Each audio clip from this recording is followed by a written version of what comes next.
Hi guys, welcome to the 2020 Lexus RCF Track Edition. So the Track Edition was introduced with the sort of 2020 or really 2019 update for the RC and RCF coupe models. And it brings in a distinct, as you can probably see, racy carbon fiber lightweight kind of attitude. The 2019-2020 RCF updated included various hardware changes, although nothing major, but there's a few little bits and pieces, like some of the suspension components are now aluminium to save weight. The rear drive shafts are now hollow, also to save weight, and there are some changes to the powertrain to help improve acceleration. But I'll go into those more in a minute. For now, I just want to talk about the Track Edition. So this is the first Lexus that's sort of really pitched towards some of the hardcore rivals, like the C63 Black Edition, the M4 CS. It's a pretty serious pitch at the sort of hardcore driving enthusiast market. It definitely looks very cool in my opinion. Even this massive motorsport inspired carbon fiber rear wing does have this little discreet F badge sort of etched into the, or formed into the carbon fiber weaving work. I'm not sure if you can see that, but that's pretty cool. And I love the carbon fiber diffuser at the back, carbon fiber side skirts, and then a carbon fiber front spoiler and bonnet. There's also a carbon fiber roof. Some changes have made to the interior as well, such as the heated and cooled seats are removed. We'll go inside in a minute and check it out. But overall, Lexus says the weight savings are about 65 kilograms. According to Lexus, the overall weight is 1,715 kilograms, which is not too bad for this market segment. BMW M4 is a bit lighter, but it's not too bad especially for a Lexus, which has still got to be a luxury car as well as a performance car. There are some other changes that help to reduce unsprung mass as well. BBS alloy wheels with carbon ceramic brakes behind there. They save 25 kilograms of unsprung mass. And they're wrapped in the Michelin Pilot Sport 4 tyres, 255 on the front and 275 on the back. Great tyres, I love Pilot Sport tyres, but if you were going to take it to the track, I probably would upgrade to the Super Sport, at least to the Super Sport, but you can go further than that and get the Cup 2 and then get some pretty serious traction going. But this car doesn't really have a traction problem at all in my opinion. We'll go out for a drive in a minute and I'll try and show you that, but it's actually really well planted, very solid, foolproof car that anybody can get in and feel the performance of it without needing to be a racing car driver or anything like that. Some of the rivals you can't really say the same thing about. The M4 for example is quite twitchy. If you've got the stability control off, it will step out and get sideways pretty easily, which is good for some people, but not good for other people that aren't really interested in that sort of thing, whereas this is sort of covers a wider span of the market. This particular version is also coated in the matte black option, which is only available on the Track Edition. Looks pretty cool in my opinion. What I like most about it though is you don't need to wash it. So it's actually, we've had some rain here recently. You can sort of see it on the back there. But if this was a black car or anything that's a bit glossy, even a red car or something like that, you'd see all the raindrops everywhere.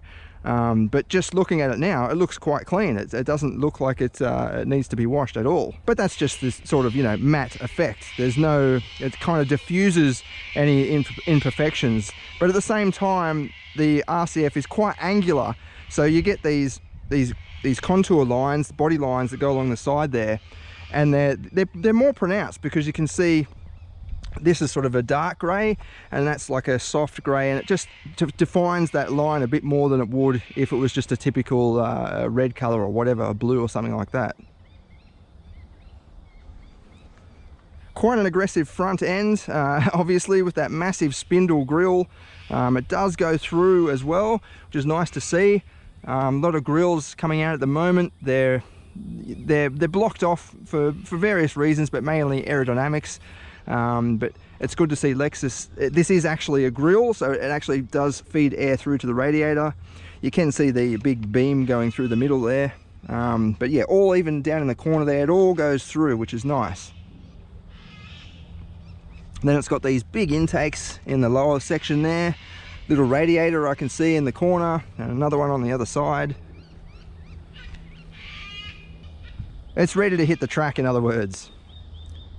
There's also a real bonnet vent. That does actually go through the engine. It's not an intake vent, it's sort of just a heat extraction vent, letting some hot air escape from the bonnet. And this side vent here on the front guard is real. It does go through, so it probably helps disperse the wind, the turbulence around the wheel as it's going along. And then there's another one at the back which is actually real, which is nice to see. A lot of these are just fake, but that does actually go through and obviously lets out air from within the rear wheel arch or something like that. But that's good to see. I love vents that are real. I know it's a stupid thing to be complaining about, but a lot of cars coming out these days have got all these cuts and vents in them that are just closed off and fake, purely there for cosmetic reasons. But everything on this appears to be there for a purpose. Also saving weight, you may have noticed the sort of blue tinge from the exhaust system. That's because it's a titanium setup. I'm not sure how far forward it goes to the engine, but getting a look underneath the car there, you can actually see it does go pretty far. The tailpipes do look the same. They're not overly fat or anything like that. They're pretty much the same as the standard RCF. Would have been nice to have some nice, you know, circular tips on the end there or something like that. Just a different design, but I mean, they are blue. You can easily see that they're not the standard tips, but just a change in design would have been just an extra touch, I think. But yeah, the RCF is getting on a little bit now. In saying that, a lot of the competitors are in the same position. The C63 and the M4 have both been around for a little bit as well. But I think the RCF has definitely got a distinct styling theme to it. I like that it is very angular, very different to the typical and somewhat modest Germans, particularly the Audis and even the BMW M4. It doesn't look crazily different to the regular lineup, the 4 Series. Mercedes-Benz is probably even worse at it. The C63 doesn't look all that much different from a C-Class coupe, apart from wider wheel arches. Whereas the RC has always looked edgy and has a lot of attitude, even in standard form. And obviously the track edition with the big wing and everything, it really stands out. We'll just check out that engine. So it is a full carbon fiber bonnet, as you can see on the back there. It's very light when you pick it up. It does have these dampers on it, but yeah, you can feel that it is extremely lightweight. It is still a 5-litre naturally aspirated V8 that carries over from back in the Lexus ISF days, the sports sedan, which is actually one of my favourite cars of all time. I love that sedan. It's so nice to drive and does exactly what you want. But there are some changes to the for the 2019-2020. None specific to the track edition though. The biggest change is the secondary intake. So this is like a, well, exactly what it sounds like. It's a secondary intake channel that opens up, lets more air into the engine. Kind of like a VTEC system, I suppose. Well, not really, but yeah, you can hear the difference when you're driving it along. You put your foot down, as you swing past that point, the secondary intake opens up and it's got a real deep, throaty soundtrack. Anyway, the point at which that opens has been lowered from 3,600 RPM to 2,800 RPM.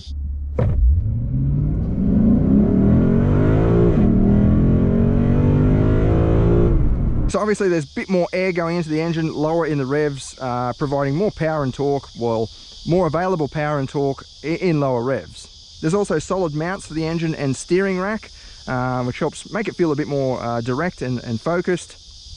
And then the differential ratio has gone from 2.93 to 3.13, so it's better acceleration off the mark. Also helping off the mark is a launch control system that Lexus has introduced for the 2019-2020 RCF, not just the track edition. Although in my opinion it's not really a launch control system. It kind of just holds the engine revs between 1500 and 2000 RPM. Actually, we'll check that in the booklet in a second, but it's a very small increase in revs, and it sort of just holds it there, and then as you release the brake, the stability or traction control system will sort out any wheel spin. But for me, it's still quite laggy off the mark, just the initial bite off the mark.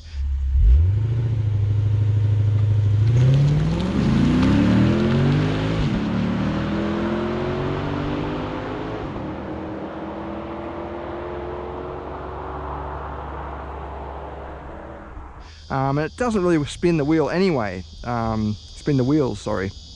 anyway, so it doesn't really need launch control. It would have been nicer to have a proper launch control system that, you know, brings the engine revs up to 4,000 or 5,000 RPM, particularly for a naturally aspirated engine where the power and torque are all pretty high, and then release it off the mark. But anyway, I will put the V-Box on there and we'll do some 0 to 100 runs for you just to show you.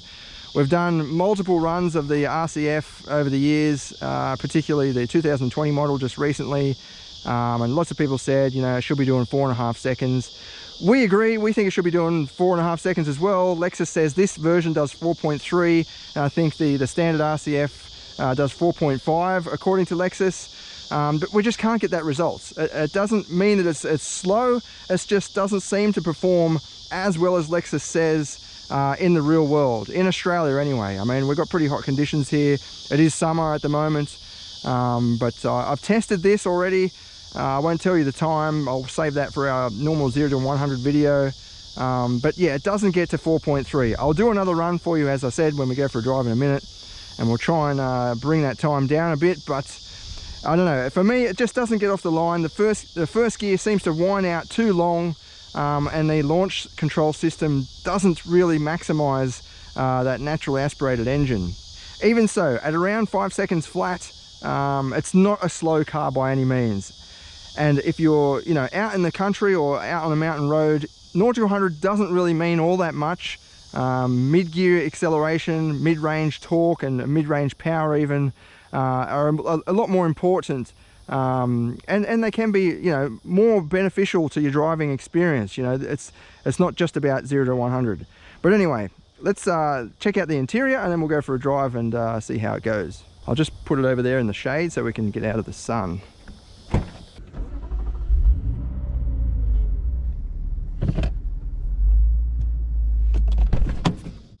The first thing you'll notice in the track edition is this red interior. So it's a combination of Alcantara in the middle and then leather on the outside, or suede in the middle. I don't know whether it's Alcantara or suede. But yeah, it definitely pops. It definitely makes the interior really stand out and you know, tell you that it's something different. It's not just the standard luxury car. I love these front seats. They're both very comfortable but also very supportive. Like, check out those side bolsters. They're massive. I'm not sure how they would shape up if you're pretty big, if you're a bit of a overweight person, but the side bolsters do have a bit of give, so it doesn't matter if you sort of overflow the bolsters a bit. It shouldn't be too uncomfortable because they're not rigid, and even the leg support section, it does fold over a little bit, but also, yeah, holds you in. For me anyway, I wouldn't say I'm overweight or anything, but it definitely holds me in there perfectly and provides lots of long distance comfort. I like these little leather straps here that hold the seatbelt there, so you don't have to reach right back. If you're a really tall person, it probably doesn't matter because you've got the seat slid all the way back anyway, but for me, I've got to have it a little bit forward. So yeah, that makes it easier to grab. There is one on the passenger side too, but it just means that when you get a rear passenger has to get in, they have to undo that strap there. Just a little magnetic strap. But yeah, electric seats obviously. You just have to tilt that forward, just pull this tab, tilt it forward, and it does the rest of the work for you. I'll jump into the passenger side in a minute just because it's a bit easier, and I think I've got that passenger seat a little bit further back than my seat, so it will give you a bit more of a real world idea of how much leg room you've got. But yeah, and then you just flick it forward, flick it back again, and it will slide back to its position. As I mentioned, these seats don't feature the heating and cooling functions of the standard RCF seats. They've got rid of that for the track edition to help save weight, which is, you know, it's fine by me. I also think the stereo isn't quite as high-end as the standard RCF system. I could be wrong. I'll flash up any edits in the on the screen now, but it's still a Mark Levinson system, which is Lexus's preferred systems that they use. but it just doesn't have the punch and the bass of the standard RCF system, in my opinion. I'll jump inside. I love the build quality of Lexus. It's probably one of my most recommended car brands when people ask me, you know, what kind of car should I buy.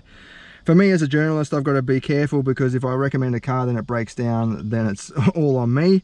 So I often recommend Lexus because I know that they're not going to break down anytime soon. They're made by Toyota, or it's a brand owned by Toyota, and yeah, I'd recommend Toyota just as much as well.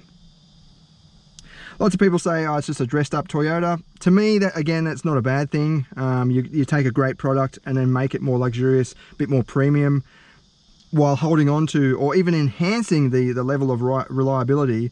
There's nothing wrong with that in my opinion anyway. The only downside is to that sort of pair up is there are some Toyota details in here, which could be seen as a bit low rent for a premium car. Chief among which is the cruise control stalk just there. So Lexus has updated that for some of its newer models, like the UX I think is completely different to that. But yeah, that's directly straight out of a Camry and Corolla of not too long ago.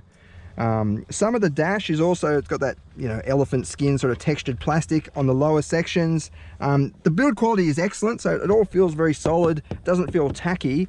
But just, yeah, I think they should update that texture just to keep up with the times. There's more of it down here on the sill panel. But yeah, I love the solid build quality in here. A little test I like to do to check out the build quality, and I know this is stupid, I'm going to get bad comments from it, I know, but over the years I like to do the center console test. So basically you grab the center console and just shake it. If it moves around and everything, then, you know, it doesn't have the best build quality. Again, it's a bit stupid, I know, because some center consoles are completely separate and they're just individual things stuck here to the transmission tunnel, whereas this one, as you can see, fully forms up into the dash, so it's obviously going to be very solid. Even still, there's no movement there. It's completely solid, and that's what I love about this. Well, all Lexuses really, they're built so solidly that it just feels tight. It feels like it's never going to fall apart. All of the buttons and controls all feel very nice as well. I love the knobs here, especially the volume knob. It feels like it's hydraulic. It's got this sort of damping effect to it. It doesn't just free spin. The tuning one's got little notches in it as well, so you can obviously go through the tuning. And this little dial here feels nice. It's got a nice press to it. It all feels, yeah, it feels premium. It feels sort of definitely a step above a normal segment car. There are some design features in here that are a bit lacking, as I said, the elephant skin texture on the top there, but also some of the buttons. So they're just typical rectangle buttons, particularly the ones down here. That launch button, it's just a rectangular button. I know it's not a big deal, but it's just, you'd think that Lexus would be a bit more advanced than that, considering the extravagant exterior design. Some features in here could be designed a little bit better, in my opinion. I'll start it up. So you got that throbbing, deep, bassy V8 engine. No mistaking that for any other engine but a nice, naturally aspirated, crisp V8, which is very refreshing in today's market. You know, a lot of these new cars are coming out with turbocharged engines or even hybrid setups, whereas this is stuck with the sort of the last of the sort of raw and pure engines, combustion engines. Obviously, it might not be around for much longer. Lexus will probably turn to a hybrid or even turbocharged. They've got a twin turbo V6 which they recently introduced. That'll probably go into the next sort of performance model, I suspect. Lexus hasn't officially said anything. The only thing they have said is they've got a new twin turbo V8 which they're currently testing with the LC GT racing car, and they said that it will go into a production car or production cars. So there's a sign there that yeah, it will turn into a turbocharged V8, at least for some models. But anyway, we can definitely enjoy this while it's still around. Sounds awesome. I'll get it out on the open road soon and we'll really open it up and I'll show you the sound. One thing I don't like about modern Lexus is this touchpad system. It's very clever, it's very advanced. I'll definitely give them that. But in terms of driving a car and having to fiddle around with something that's that complex, it's just very distracting in my opinion. Even if you've owned a Lexus for quite a while, I don't know, I don't think I'd ever get completely used to it, because you can't, you know, say if you've got Mazda's MZD or BMW's iDrive, you can get to know where things are, and you don't need to even look down at it to, you know, go to the menus. Whereas this, you've got a main menu button, which is good, but then you've got to scroll across, then you can go up a little bit, but you can't go too much, and then you can go to the AM, FM, DAB. If you go too much, it's gone over to something else, and then it doesn't take much to lose the menu altogether. Obviously, you've got to do all that while you're looking at it. You can't drive along. Whereas some of the more standard systems, you just rotate a knob or something, and it will just go down a list. It's much easier. You just glance across, rotate it around. I think it's a lot less distracting, particularly for a driver. For a passenger, yeah, fair enough. They can play around with that all day long, and it's pretty cool. It does have force feedback as well, so as you go through, you won't be able to see that on camera, although you might be able to hear it. It's got this little it's got like force feedback where the pad actually vibrates. You can change the sort of aggressiveness of that. Just go into the setup, auto change screen, pointer sound, so you can turn all that off, and then feedback force. Currently on 2. You've got a few different options there. Might just change that down to 1 actually, because I'm not a massive fan of the feedback. You can actually turn it off as well if you don't like it. Various other things you can fiddle around with. Cursor speed, so it's like a mouse. You can make it so it's a bit more, a bit quicker. You don't have to move it so much. Here's a little friend that's joined us on our car review. Hello, mate. Don't crap on the door trim though, whatever you do. But yeah, there's lots of different options here that you can play around with. The track edition's also got this red carbon fiber trimming for the door trims and the glove box lid there. There's none on the steering behind the steering wheel or anything. More red leather up on the instrument cluster, and then beautiful door trims. I love the build quality of these door trims. It just feels solid. The design there, it's got this little crease that goes behind all the way. It just feels very, very well put together, like the rest of the car. Let's check out the back seats. So yeah, as I said, you just flip this forward and it'll automatically slide for you.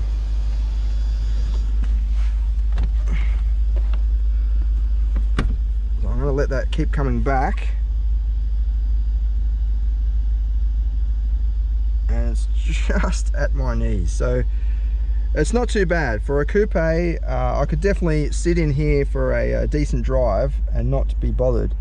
That camera must be very close to the ceiling, but my head is not that close. I can just feel my hair touching in some spots.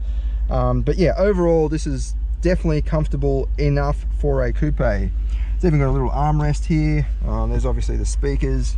No middle seat, which is good. Just get rid of it, don't worry about it, because there's obviously no leg room for a middle seat passenger there. It does have vents in the back, which is also good. Some coupes don't bother with that because the cabin is quite small anyway, and they feel that, you know, the front vents will fill up the cabin. But there are some vents there. There's no temperature control or anything like that. Unfortunately, there's some more of this elephant skin plastic, which just, I don't know, it just brings it down a little bit. It doesn't bring down the quality actually when saying that. It just brings down the sort of the era of the car. It's not modern enough. This is like definitely a 90s thing to me. And seeing that in contrast with all this new cutting edge design, and, you know, very angular, very edgy, and then just seeing this stuff that we've seen around since the 90s, it's just a little bit off-putting. Baby seat anchor points for Isofix, however you pronounce it, with a top tether up there. I did actually have the baby seat, forward-facing baby seat, in here yesterday, and it does just fine. The seat length there, the leg part is quite long, so you get definite support all the way up to below your knees. And then these little inbuilt headrests, you can't really move them, but they do provide some comfort, obviously, for rear end crashes and things as well, or hold your head. And the rear windscreen, as you can see, is past your head, so that's good. Some coupes, I think the GTR has the rear windscreen comes up to about here, so you get the sun straight in on your head, I think the Veloster even used to do that too, whereas now the new model, they've pushed the roof back a bit so it covers up the rear passengers' heads. But yeah, overall the comfort back here is just fine. I could definitely sit here for a decent trip, you know, 300 or 400 kilometer trip, and not be too uncomfortable.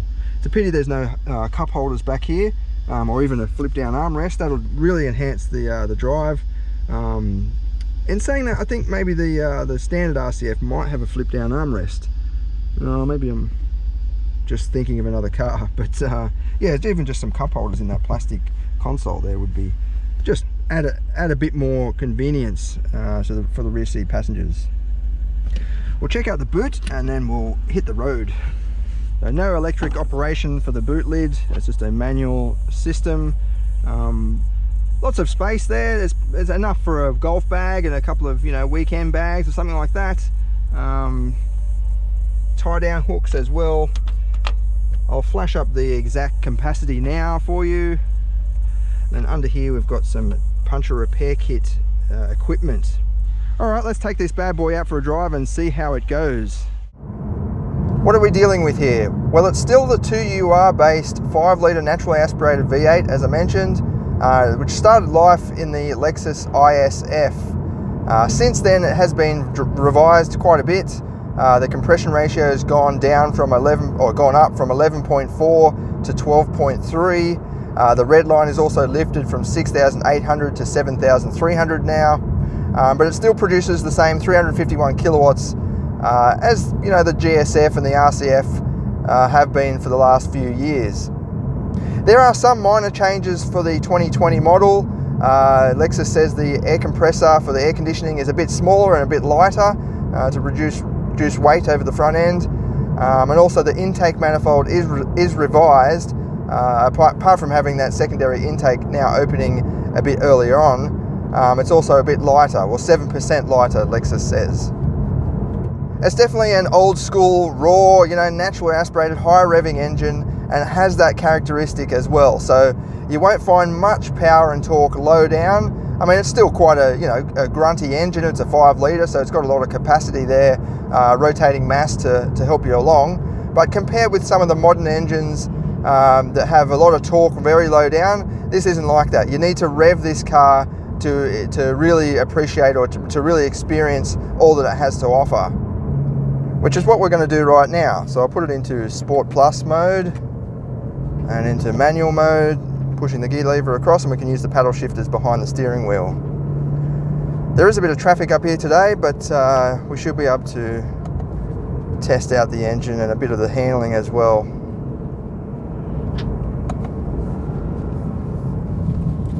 So long gearing in this car, it's not really my cup of tea. I don't think it's perfectly suited for, well, sporty driving in tight, windy roads like this. First gear and second gear seems to whine out very long. It's great for cross-country performance though, and definitely for high speed out on the highway. Like, it feels like I could stay in second gear all the way up this mountain road and not really need to change. Whereas it would be more, you know, energetic and more exciting to be able to flip through the gears.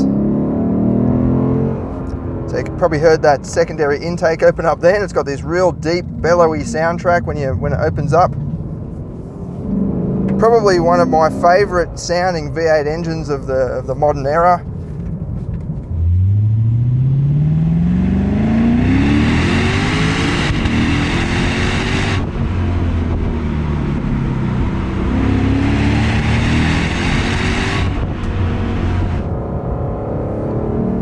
While a lot of modern sports cars have got, you know, tricked up exhaust systems where all the sound's coming out from the back, this car actually, if you stand at the front of the car, I think it's much louder than if you stand at the back, which is quite cool really, because it's engine sound. It's not just exhaust sound.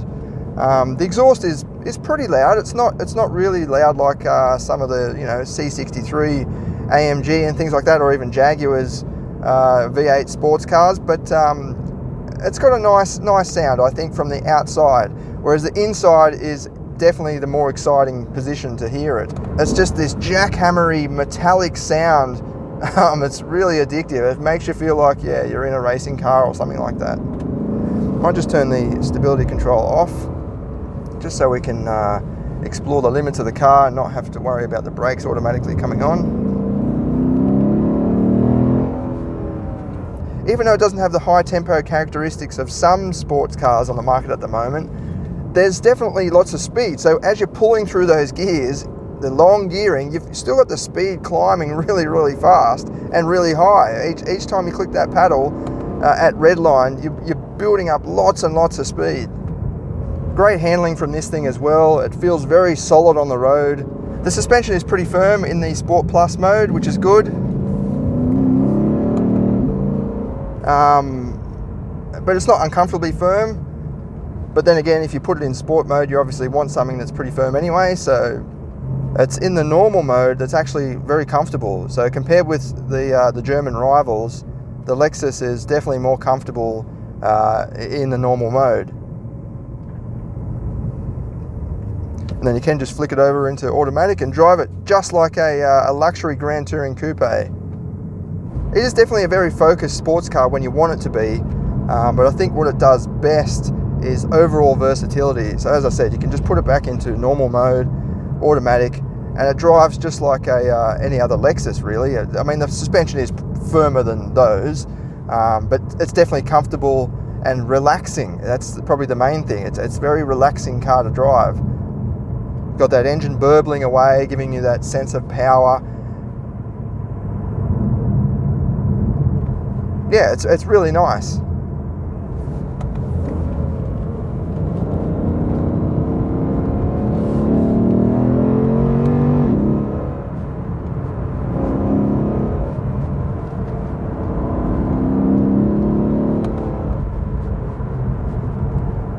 Another thing I love about the RCF is it does feel very solid on the road. Not heavy. I don't think heavy is the right sort of description, but it just feels very planted and solid, like it's not going to move. I know that's a weird thing to say for a car, but it does drift okay. It just feels like it doesn't want to budge, like it just glides around corners, and it makes you feel very confident and safe. Whereas some sports cars can feel a bit twitchy, you know, and you get the back end to kick out and things like that. And they might feel a bit lighter, but yeah, you don't get that sort of sense of security as you do in the Lexus. Awesome blipping of the throttle on the downshift. It really has that throaty punch to it just to match the engine speed with the car speed.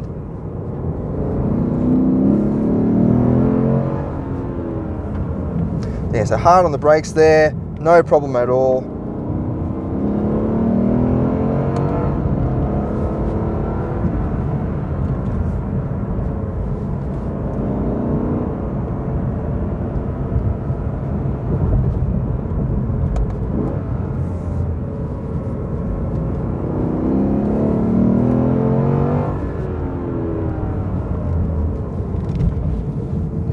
The engine's got a lot of character, I guess is the best thing to say, whereas some of the modern engines that are turbocharged, they just don't have that, well, they don't have much character. They're very powerful and lots of torque low down, as I mentioned.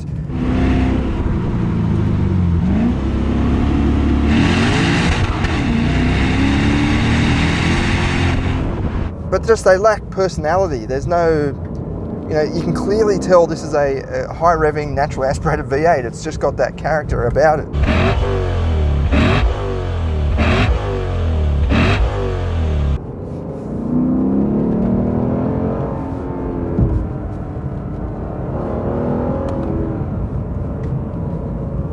The brakes do start to squeal after a while, but there's no change in the performance of the brakes, even if they are squealing. They just have this, might not be able to hear it, every now and again it just has this little squeal, which is probably just to remind you that they're up to temperature. There we go.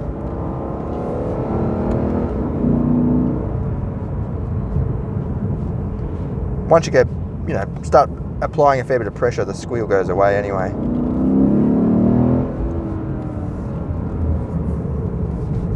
Yeah, I think for me the sweet spot was the Lexus ISF. I don't know what it was. I'm pretty sure it had the same gearing as this, except the diff ratio is actually a longer gearing diff ratio. and it didn't have as much power or torque as this.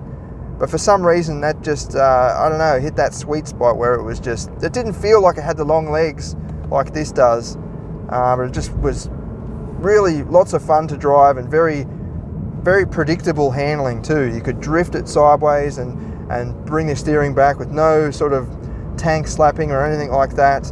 Not that this will do that, but it just, this I find is a little bit more difficult to drift. It's got a lot of electronic things, so you've got expert mode and all this sort of thing. Whereas the ISF was just the second generation ISF anyway, that had the mechanical limited slip differential. It didn't have all these systems. Torque vectoring, I think this model's got, which is, it's great if you just want to get around the corner fast as possible. But it does, if you're a bit more of a hardcore driving enthusiast, you want to play around with it a bit, it does start to intervene with what you're trying to do, such as drifting. It's not, you still can drift it, there's no doubt about that, but it just sort of doesn't feel as predictable as well, the ISF in my opinion, or the M4 for that matter.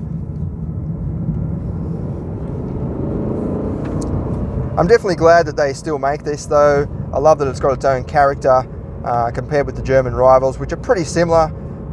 You know, turbocharged engines, high torque, low down in the revs and all that sort of thing, whereas this is definitely something a bit different. Since we're clogged up with a bit of traffic, let's go and do a 0 to 100 run. Okay, so I've got the VBox clipped on there and I've got it set up with the official VBox app, which is only available on Apple products at the moment. But before we set off, I just wanted to double check the manual here. So launch control just tells you how to engage it, put it in Sport Plus mode, turn the stability control off, press launch, firmly press the accelerator and brake. It says the control standby state will be entered and the engine speed will automatically be maintained between 1500 and 2000 RPM. Because when I was doing the runs, our normal tests just the other day, I was just thinking, yeah, it would be great if you could dial the revs up a bit. And I think someone even commented that on our normal RCF video we did a few months ago or a couple of months ago, saying to turn the revs up. But there's nothing in here that says that you can actually dial the revs up. It just says it will hold, engine speed will automatically be maintained between 1500 and 2000 RPM. And then you've got 3 seconds to let go of the brake and then it will launch. Then just operational conditions, engine speed must be warmed up, blah blah blah. Will not operate when the brake is not fully depressed, blah blah blah. Then it goes on to the rear wing. So yeah, there's no change that we can do with the launch control system. Okay, so we'll flip this back up so we can get the full run going. And then you just hit launch control, launch, hit go.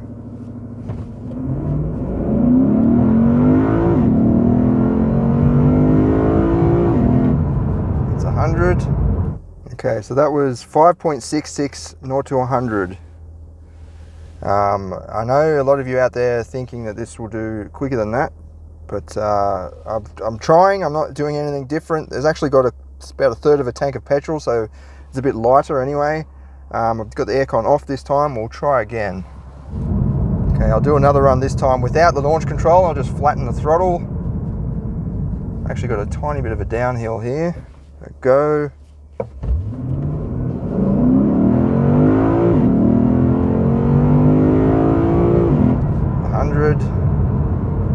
5.4 that time. That's a bit quicker. As I said, that was slightly downhill, but you know, it's not perfect surface anyway, so you could say that sort of compensates for that.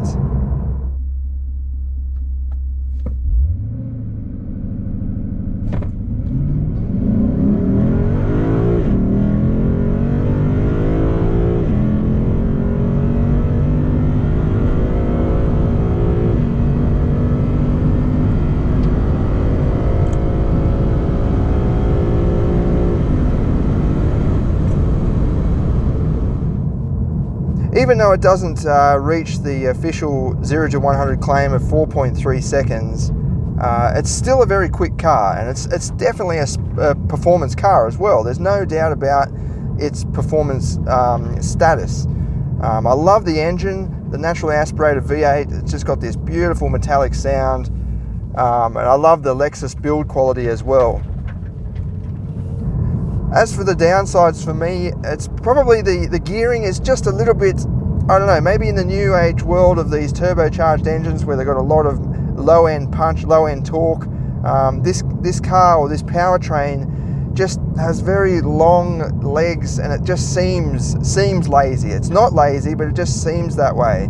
As I said, the speed still climbs throughout all those gears, and you get that naturally aspirated characteristic of where it's just the power is very progressive and linear. But yeah, for me, it's just, I don't know. I think in this, if I had the money to buy a car like this, I probably wouldn't buy this particular model because of that. A little bit because of that. On the track, on a big open track like Sydney Motorsport Park or Phillip Island or something like that, I think this thing would really shine, because you can use those long gears and those long big straights and so on. But then in tight little winding road situations or even tight tracks, I don't know, it feels a little bit too, I want to say overweight and everything, but I don't think that's the accurate way to say it. Just for me, the gearing seems off. We will be putting together a in-depth written review on the website as usual, and we'll do our 0 to 100 video for you. In the meantime, thanks for watching.